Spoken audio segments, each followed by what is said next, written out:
అందరికీ నమస్తే, welcome to Q news. నేను రాజు. హైదరాబాద్ నగర కనెక్టివిటీని మరింత పెంచేలా రవాణా శాఖ మంత్రి పొన్నం ప్రభాకర్ కీలక ప్రకటన చేశారు. త్వరలోనే నగర వ్యాప్తంగా 370 కొత్త ప్రాంతాలకు బస్సు సర్వీసులను ప్రారంభించనున్నట్లు ఆయన వెల్లడించారు. మహాలక్ష్మి పథకంతో ఆర్టీసీకి ఆదరణ పెరిగిన నేపథ్యంలో ప్రయాణికుల రద్దీకి అనుగుణంగా ఈ కొత్త రూట్లను సిద్ధం చేశారు. జాతీయ రహదారి భద్రతా మాసోత్సవాల సందర్భంగా ఆయన మాట్లాడుతూ అతివేగం, మద్యం సేవించి వాహనాలు నడపడం వల్ల కలిగే ప్రమాదాల పట్ల హెచ్చరించారు. ధరించండి, ప్రాణాలను రక్షించుకోండి, యాక్సిడెంట్ల నుంచి కుటుంబాలు అనాథాలుగా మారకుండా చూసుకోమని చెప్పి విజ్ఞప్తి చేస్తున్నా. ట్రాఫిక్ నిబంధనలను పాటిస్తూ బండి నడిపేటప్పుడు ఆనందం అనిపించిన ప్రమాదం జరిగితే మనం కలిసి పంచుకోవాల్సినటువంటి ఆనందంకు సంబంధించిన మన కుటుంబంకి ఇబ్బంది అవుతుంది. కాబట్టి నడిపేటప్పుడు కంటే ఇంట్లో ఆనందంగా ఉండేటువంటి విధంగా స్పీడ్ ను కంట్రోల్ చేసుకొని నడపమని కోరు. విద్యార్థులకు ట్రాఫిక్ నిబంధనలపై అవగాహన కల్పించేందుకు పాఠశాలల్లో ట్రాఫిక్ అవేర్నెస్ పార్కులను ఏర్పాటు చేస్తున్నట్లు తెలిపారు.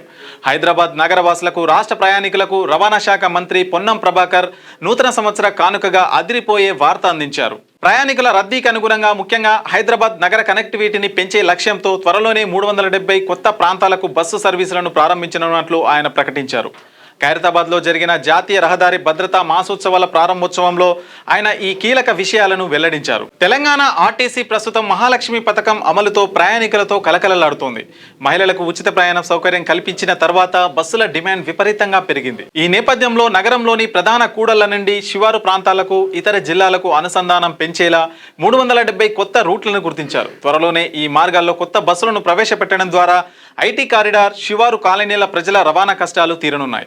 ఆర్టీసీలో ఉన్న చిన్న సమస్యలను ఇప్పటికే పరిష్కరించామని, రాబోయే రోజుల్లో ప్రజా రవాణాను మరింత బలోపేతం చేస్తామని మంత్రి ధీమా వ్యక్తం చేశారు. జనవరి 1 నుండి 31 వరకు జరిగే రహదారి భద్రతా మాసోత్సవాల సందర్భంగా మంత్రి పలు కీలక సూచనలు చేశారు. రాష్ట్రంలో అత్యధిక మరణాలు రోడ్డు ప్రమాదాల వల్లే సంభవిస్తున్నాయని డీజీపీ నివేదికలు చెబుతున్నాయని ఆయన ఆందోళన వ్యక్తం చేశారు. కేవలం నెల రోజులు మాత్రమే కాకుండా ఏడాది పొడవునా ప్రతి ఒక్కరూ ట్రాఫిక్ నిబంధనలు పాటించాలని కోరారు. అతివేగం, మద్యం సేవించి వాహనం నడపడం, ఫోన్ మాట్లాడుతూ డ్రైవింగ్ చేయడం వంటి పొరపాట్ల వల్ల కుటుంబాలు రోడ్డున పడుతున్నాయని హెచ్చరించారు. రాంగ్ రూట్లో ప్రయాణించే వారిపై, నిబంధనలను ఉల్లంఘించే వారిపై కఠిన చర్యలు తీసుకోవడమే కాకుండా లైసెన్సులు రద్దు చేస్తామని స్పష్టం చేశారు. విద్యార్థులకు చిన్నతనం నుంచే ట్రాఫిక్ నియమాలపై అవగాహన కల్పించేందుకు రవాణా శాఖ ప్రత్యేక ప్రణాళికలు సిద్ధం చేసింది. రాష్ట్ర వ్యాప్తంగా పాఠశాలల్లో ట్రాఫిక్ అవేర్నెస్ పార్కులను ఏర్పాటు చేయనున్నారు. ప్రతి విద్యార్థి తమ తల్లిదండ్రుల నుండి మేము రోడ్డు నిబంధనలు పాటిస్తామనే హామీ పత్రాన్ని తీసుకోవాలని మంత్రి పిలుపునిచ్చారు.